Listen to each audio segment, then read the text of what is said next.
Hello friends, welcome back. In today's video, we are going to discuss about recombination. So let us start. दोस्तों recombination क्या है? सबसे पहले आपको ये समझना होगा कि अगर दो अलग अलग डीएनए मॉलिक्यूल्स हैं, मान लेते हैं ये एक डीएनए है, ये दूसरा डीएनए है, दोनों ही डबल स्ट्रैंडेड डीएनए मॉलिक्यूल्स हैं. This is DNA 1, this is DNA 2. और इन दोनों के बीच में अगर स्ट्रैंड्स का एक्सचेंज हो जाए, कुछ पोर्शन इस डीएनए का यहाँ चला जाए और कुछ पोर्शन इस डीएनए का इस डीएनए के पास आ जाए, कुछ स्ट्रैंड्स का एक्सचेंज हो जाए, तो इस प्रोसेस को बोलते हैं हम रिकॉम्बिनेशन, एक्सचेंज ऑफ सेगमेंट्स. इस प्रोसेस को बोलते हैं रिकॉम्बिनेशन. ठीक है, तो बेसिकली ये रिकॉम्बिनेशन कब होता है? ये होता है मियोसिस में. और मियोसिस की प्रोफेज 1 में.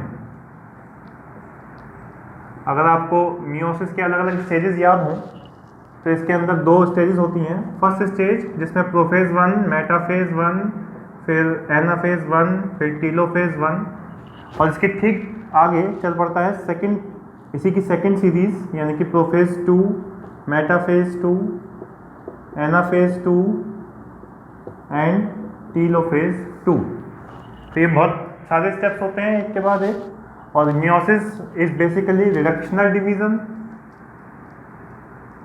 रिडक्शनल डिवीजन मतलब अगर किसी सेल में क्रोमोसोम नंबर डिप्लॉयड है तो इस पूरे नंबर ऑफ स्टेप्स के बाद अल्टीमेटली क्रोमोसोम नंबर हाफ रह जाएगा, यानी कि अब जो सेल बन जाएगी वो हैप्लॉइड रह जाएगी. तो ये तो सेल बायोलॉजी की डिटेल्स हो गई, हमें इसमें नहीं जाना. इस प्रोफेज 1 के अंदर होता है रिकॉम्बिनेशन. इस रिकॉम्बिनेशन के मैकेनिज्म को हमने समझना है कि ये रिकॉम्बिनेशन कैसे होता है. तो दोस्तों एक साइंटिस्ट आए थे, रॉबिन हॉलिडे, जिन्होंने 1964 में सबसे पहले इस रिकॉम्बिनेशन के मॉडल को समझाया था, इस रिकॉम्बिनेशन के मैकेनिज्म को समझाया था. कैसे होता है रिकॉम्बिनेशन इनके हिसाब से? मान लेते हैं कि एक डीएनए मॉलिक्यूल है, जैसा कि अभी आपने 2 मिनट पहले माना था, ऐसे ही मानते रहिए. यहाँ पर आप खुद ही सोच के बताइए मैंने क्या बनाया. एक सीढ़ी बना दी है, जस्ट लाइक अ लैडर. ठीक है, ये बेसिकली हाइड्रोजन बॉन्ड्स हैं. ये जो लाइंस, वर्टिकल लाइंस रिप्रेजेंट कर रहा हूँ मैं, दीज आर हाइड्रोजन बॉन्ड्स. और न्यूक्लियोटाइड्स के बीच में ये हाइड्रोजन बॉन्ड्स होते हैं. ठीक है, अगर आपने थोड़ा सा पढ़ा है, इसी के अपोजिट ATGC जो सेगमेंट चलेगा, इसको मैं थोड़ा सा डिटेल में आपको इसलिए बता रहा हूँ ताकि आपके समझ में आ जाए न्यूक्लियोटाइड्स के हिसाब से. ये अलग अलग न्यूक्लियोटाइड्स हैं जो basically 5 prime to 3 prime phosphodiester bond के साथ एक दूसरे के साथ कनेक्टेड हैं. ऐसे ही इस डीएनए सेगमेंट में न्यूक्लियोटाइड्स होंगे, ऐसे ही इस डीएनए सेगमेंट में न्यूक्लियोटाइड्स होंगे. और दो स्ट्रैंड्स के जो न्यूक्लियोटाइड्स हैं वो आपस में हाइड्रोजन बॉन्ड्स की हेल्प से जुड़े होते हैं. हाइड्रोजन बॉन्ड का भी एक पैटर्न होता है. एडमिन और थाइमिन के बीच में हमेशा 2 हाइड्रोजन बॉन्ड होंगे, जबकि गुआनिन और साइटोसिन के बीच में हमेशा 3 हाइड्रोजन बॉन्ड्स होंगे. सेम केस यहाँ पर, सेम पैटर्न यहाँ पर चलेगा. जो डीएनए सेगमेंट्स हैं, जो न्यूक्लियोटाइड का सीक्वेंस है वो अलग हो सकता है. अब सबसे पहला स्टेप यहाँ पर होगा formation of nick. Nick formation मतलब कि दो न्यूक्लियोटाइड्स के बीच में से फॉस्फोडाइएस्टर बॉन्ड का ब्रेक हो जाना. इस बात को ध्यान से समझिएगा कि निक और गैप में क्या डिफरेंस है. जब कभी भी सिर्फ और सिर्फ दो न्यूक्लियोटाइड्स के बीच में से फॉस्फोडाइएस्टर बॉन्ड ब्रेक होता है, उसको हम बोलते हैं निक. जबकि अगर यहां से न्यूक्लियोटाइड्स निकलने शुरू हो जाएं, सपोज ये न्यूक्लियोटाइड निकल गया, अब इस C के अपोजिट कोई न्यूक्लियोटाइड नहीं है, ऐसे ही एक और न्यूक्लियोटाइड निकल गया, अब इस G के अपोजिट भी कोई न्यूक्लियोटाइड नहीं है, कोई हाइड्रोजन बॉन्ड भी नहीं है, इसको बोलते हैं gap. So this is gap. इसको आप ऐसा समझ सकते हैं कि मान लीजिए 10, 20, 50 लोग हैं और सब एक दूसरे के साथ हाथ पकड़ के खड़े हैं और बीच में 2 लोगों ने अपना हाथ छोड़ दिया, तो यहाँ बन गया निक। सपोज ये हाथ जो था ये फॉस्फोडाइस्टर बॉन्ड था, अगर ये हाथ छोड़ दिया तो अब बीच में बन गया है निक। लेकिन अगर बीच में से कुछ एक या एक से ज़्यादा आदमी बाहर निकल गए, लोग बाहर निकल गए जो बेसिकली न्यूक्लियोटाइड्स को रिप्रेजेंट कर रहे हैं, तो बन गया गैप। तो ये डिफरेंस है निक और गैप में। तो यहाँ पर सबसे पहला जो स्टेप है that is formation of nick, not gap. उसके बाद ऐसे ही जैसे इस डीएनए स्ट्रैंड में निक बना, ऐसे ही दूसरे डीएनए स्ट्रैंड में भी निक बनेगा, दोनों ही डीएनए स्ट्रैंड में निक बनेगा। अब ये जो सेगमेंट है इस डीएनए का, ये सेगमेंट मूव करेगा इस डीएनए की तरफ। एक वर्ड आता है इन्वेजन। इन्वेजन का मतलब होता है किसी दूसरे की टेरिटरी में घुसना, ठीक है। तो ये वाला जो डीएनए का सेगमेंट है ये दूसरे डीएनए की टेरिटरी में घुसेगा और इस डीएनए का जो ये वाला सेगमेंट है ये इस वाली डीएनए की टेरिटरी में घुसेगा। तो इन्वेजन ये वर्ड आपने हिस्ट्री में पढ़ा होगा, जब पुराने ज़माने में राजा महाराजा लोग होते थे तो कोई एक राजा है जो ज़्यादा ताकतवर है, वो दूसरे राजा के टेरिटरी में घुसता था, अटैक करता था, लड़ाई जंग वगैरह जो भी होती थी, तो उस प्रोसेस को बोलते हैं इन्वेजन। तो दूसरे की टेरिटरी में घुसना दैट इज कॉल्ड इन्वेजन। तो यहाँ पर एक डीएनए सेगमेंट दूसरे डीएनए सेगमेंट की टेरिटरी में एंट्री करेगा और इस एंट्री की वजह से जो नेक्स्ट स्टेप होगा वो कैसा दिखेगा, कुछ इस तरीके से स्ट्रैंड्स डिस्प्लेस हुए हैं। इस स्टेप को हम बोलते हैं स्ट्रैंड डिस्प्लेसमेंट। ये स्ट्रैंड्स जो ओरिजिनली अपनी डीएनए के पास प्रेजेंट थे वहाँ से अब डिस्प्लेस हो गए, अपनी जगह से मूव कर गए और दूसरे डीएनए सेगमेंट की तरफ मूव कर रहे हैं ताकि वहाँ जाकर के कुछ पेयरिंग वगैरह कर लें। तो अब ये जो सिंगल स्ट्रैंड है ऑब्वियसली ये अपने कॉम्प्लीमेंट्री स्ट्रैंड ढूंढेगा। यहाँ पर जो भी इसका सीक्वेंस होगा न्यूक्लियोटाइड का सीक्वेंस, उसके कॉम्प्लीमेंट्री यहाँ पर सीक्वेंस होना चाहिए और ऐसे ही ये जो सेगमेंट है इसके कॉम्प्लीमेंट्री सीक्वेंस यहाँ पर होना चाहिए, तभी तो पेयरिंग होगी। तो पेयरिंग के लिए ये अपने कॉम्प्लीमेंट्री सीक्वेंस दूसरी डीएनए की टेरिटरी में ढूंढना शुरू करेंगे। उसके बाद क्या होगा, एक पॉइंट ऐसा आएगा जब ये डीएनए सेगमेंट यहाँ पर कहीं ना कहीं देखेगा कि हाँ this segment is complementary to my segment. Complementary मतलब एडमिन हमेशा थाइमिन से बाइंड करे और गुआनिन हमेशा साइटोसिन से बाइंड करे एंड वाइस वर्सा। तो जब इसको इसके कॉम्प्लीमेंट्री स्ट्रैंड यहाँ मिल जाएगा तो ये वहाँ से पेयरिंग करना शुरू कर देगा, ठीक है। तो नेक्स्ट फिगर कैसा दिखेगा, मान लेते हैं कि ये डबल स्ट्रैंडेड डीएनए है जो इसको रिप्रेजेंट कर रहा है, ये वाला डबल स्ट्रैंडेड डीएनए इसको रिप्रेजेंट कर रहा है। अब इन दोनों के बीच में स्ट्रैंड्स एक्सचेंज हो गए। ये स्ट्रैंड जिसने यहाँ इन्वेट किया था, इस स्ट्रैंड ने अपने कॉम्प्लीमेंट्री सीक्वेंस यहाँ ढूंढ लिया। जैसे ही इसने कॉम्प्लीमेंट्री सीक्वेंस ढूंढा इसने यहाँ बाइंडिंग कर दी। ऐसे ही इस स्ट्रैंड ने दूसरे वाले डीएनए मॉलिक्यूल में अपना कॉम्प्लीमेंट्री सीक्वेंस ढूंढ लिया और ढूंढते ही इसने यहाँ बाइंडिंग कर दी, ठीक है। तो इस स्ट्रक्चर को हम बोलते हैं हॉलिडे जंक्शन। हॉलिडे जंक्शन यानी कि दोनों डीएनए मॉलिक्यूल्स के बीच में एक तरह का जंक्शन बना हुआ है और इस जंक्शन के साथ साथ ये दोनों डीएनए मॉलिक्यूल्स अपना सेगमेंट एक दूसरे के साथ शेयर कर रहे हैं या फिर एक्सचेंज कर रहे हैं। अब इसके बाद बिल्कुल सिंपल है, डीएनए लाइगेज एंजाइम आएगा। लाइगेज का फंक्शन आपने काफ़ी बार काफ़ी जगह पढ़ा है। लाइगेज क्या करेगा, ये जो निक बनी हुई थी इन निक्स के बीच में फॉस्फोडाइएस्टर बॉन्ड बना देगा। इस फॉस्फोडाइएस्टर बॉन्ड के बनने से ये जो सेगमेंट है ये सेगमेंट कंप्लीट हो जाएगा। अब यहाँ पर कोई भी गैप नहीं बचा, कोई भी निक नहीं बची, द सेगमेंट इज कंप्लीट। यही काम है डीएनए लाइगेज एंजाइम का। ये होने के बाद नेक्स्ट स्टेप आता है रिजोल्यूशन ऑफ हॉलिडे जंक्शन। ये रिजोल्यूशन कैसे होती है इसको समझने के लिए आपको थोड़ा सा और देखना पड़ेगा।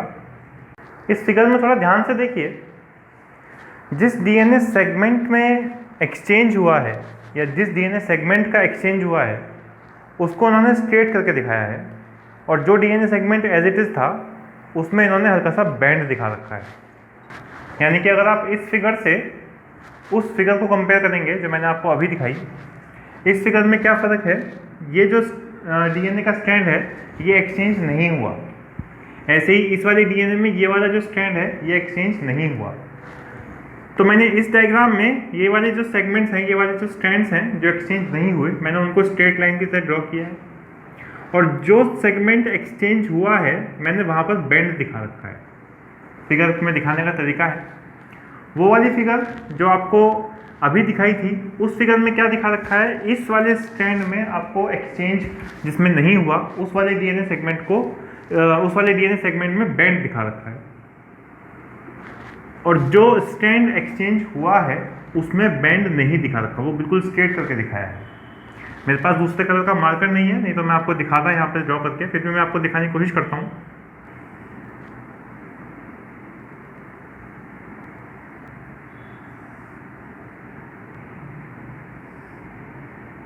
इस तरह का ये फिगर दिखाया गया है। इस फिगर में ये वाला जो स्ट्रैंड है ये वाला स्ट्रैंड है, ठीक है।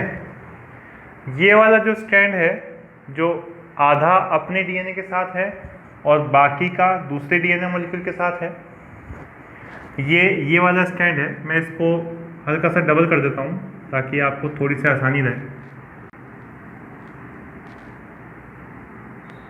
Please don't go on my drawing, बहुत अच्छी ड्राइंग नहीं है मेरी। This is exchanged DNA segment, और ये पूरा एक्सचेंज नहीं हुआ था, अ portion of this DNA segment was exchanged. तो ये वाला वो पोर्शन है जो एक्सचेंज हुआ है। यहाँ पर मैं इसको दिखाने की कोशिश करता हूँ।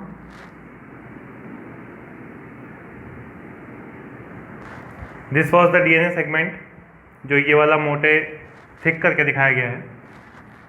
तो अब आप देखो, इस डीएनए सेगमेंट को मैंने बिल्कुल स्ट्रेट लाइन में दिखाया है। ये इसका कुछ पोर्शन अपने ओरिजिनल डीएनए सेगमेंट के साथ प्रेजेंट है, जबकि कुछ पोर्शन अब एक नए डीएनए सेगमेंट के साथ पेयरिंग कर रहा है, जैसा कि यहाँ पे कर रहा है। ऐसे ही इस वाले डीएनए सेगमेंट में ये वाला जो स्ट्रैंड है, दिस स्ट्रैंड इज दिस, ये किसी के साथ पेयर नहीं कर रहा, ये तो अपना जैसा था वैसे ही था, सिंपल एज ही पड़ा हुआ है। और इसका ये वाला जो पोर्शन है, दूसरा जो सेगमेंट है, वो तो कुछ पोर्शन इसका अपने डीएनए के साथ है, कुछ पोर्शन दूसरे डीएनए के साथ एक्सचेंज हो गया, और उसके आगे जो ये वाला पोर्शन था, जो इतना पोर्शन था, इसको मैं फिर से थिक कर देता हूँ ताकि आपको, क्योंकि इस वाले डीएनए सेगमेंट का पोर्शन तो मैंने थिक दिखाया ना, तो ये वाला जो पोर्शन है दिस इज थिक, ये इसका इस वाले डीएनए का ओरिजिनल सेगमेंट है। ओके, इस सेगमेंट को मैं कैसे दिखाऊं आपको, मैं इसमें क्रॉसेस बना देता हूं।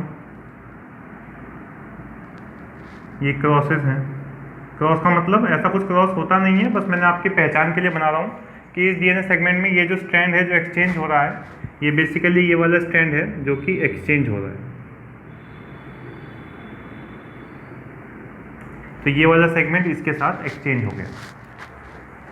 तो ये और ये डायग्राम एक्चुअली बिल्कुल सेम है, बस दिखाने का तरीका अलग अलग है।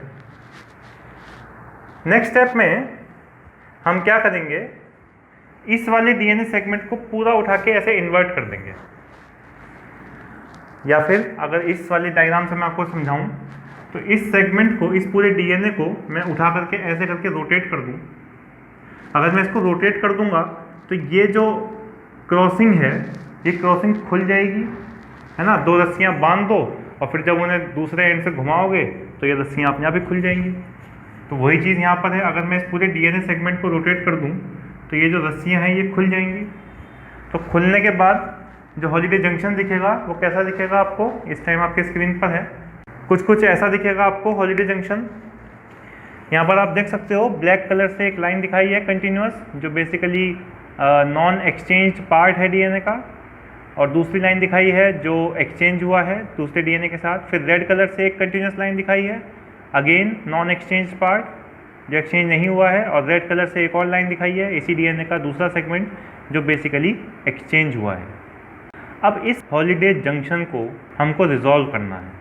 ओके, इसको रिजॉल्व करने के बेसिकली दो तरीके हैं, और दोनों ही तरीक़ों से जो रिज़ल्ट बनता है वो अलग होता है। एक तरीका है जिसकी हेल्प से नॉन क्रॉसओवर प्रोडक्ट्स बनते हैं, या फिर कह सकते हैं पैच रिकॉम्बिनेंट्स बनते हैं, और दूसरा तरीका है जिसकी हेल्प से क्रॉसओवर प्रोडक्ट्स बनते हैं या फिर स्प्लाइस रिकॉम्बिनेंट्स बनते हैं। इसको समझने के लिए आपको समझना होगा कि स्प्लाइसिंग हो कहाँ पर रही है। तो देखिए, यहाँ पर हॉलीडे जंक्शन को मैंने दोबारा से बनाया है। इसी पूरे डायग्राम को, ये वाला जो डीएनए सेगमेंट था इसको मैंने ऐसे करके चेंज कर दिया। जब मैं इसको ऐसे चेंज करूँगा तो ये वाला जो सेगमेंट था ये अब इधर आ जाएगा, और ये वाला जो सेगमेंट था ये अब इधर चला जाएगा। तो वही चीज़ यहाँ पर आई है। अब आपको देखना है कि इसमें स्प्लाइसिंग कैसे होगी। ध्यान से समझिएगा, ये वाला सेगमेंट जो एक डीएनए का था, नीचे वाले डीएनए का था, और ये वाला सेगमेंट जो ऊपर वाले डीएनए का था, इन सेगमेंट्स में पहले बिल्कुल स्टार्टिंग में कोई भी निक नहीं बनी थी। जो निक बनी थी वो इस वाले सेगमेंट में निक बनी थी। एक निक लगी थी इस सेगमेंट में, तभी ये एक्सचेंज हुआ। दूसरी निक लगी थी इस वाले सेगमेंट में, तभी ये वाला सेगमेंट एक्सचेंज हुआ। तो अगर रिजोल्यूशन के टाइम पर जिस सेगमेंट में पहले निक लगी थी उसके अलावा दूसरे सेगमेंट में जिसमें निक नहीं लगी थी, अगर उसमें निक लग जाती है ड्यूरिंग रिजोल्यूशन, ठीक है, तो कैसा स्ट्रक्चर बनेगा, मैं इसी को बना रहा हूं। यहां पर ये निक बन गई। निक बार बार क्यों बोल रहा हूँ, गैप नहीं बनेगा, कोई न्यूक्लियोटाइड निकलेगा नहीं, जो न्यूक्लियोटाइड जहाँ है वो वहीं रहेगा, सिर्फ फॉस्फोडाइस्टर बॉन्ड का ब्रेक होगा। तो वो वाला सेगमेंट जिसमें पहले कोई भी निक नहीं लगी थी, अगर रिजोल्यूशन के टाइम पर उस सेगमेंट में निक लग गई, जब इसमें निक लग गई तो ऑब्वियसली अब ये वाला सेगमेंट इस सेगमेंट के साथ ज्वाइन करेगा। इस सेगमेंट ने मान लेते हैं कि इस सेगमेंट के साथ ज्वाइन कर लिया, और ये वाला सेगमेंट इस सेगमेंट के साथ ज्वाइन करेगा। तो क्योंकि अब यहाँ पर जगह कम है तो मैं आपको ऐसे थोड़ा सा दिखा रहा हूँ। इस तरीके से दो डीएनए सेगमेंट अलग हो गए, ठीक है। मगर आप ध्यान से समझो कि इस वाले डीएनए में अब ये जो पोर्शन है, ये वाला जो डीएनए है, ये कंटिन्यूसली इस डीएनए के सेगमेंट को ले गया। मतलब ये सेगमेंट कंटिन्यूस चलता चला जाएगा आगे तक। और इस वाले डीएनए में अब ये वाला जो स्ट्रैंड है, ये वाला स्ट्रैंड जो बेसिकली इस वाले डीएनए का पार्ट था, वो अब इस वाले डीएनए का पार्ट बन चुका है परमानेंट। तो इस तरह की क्रॉसिंग ओवर को बोलते हैं generation of cross over products.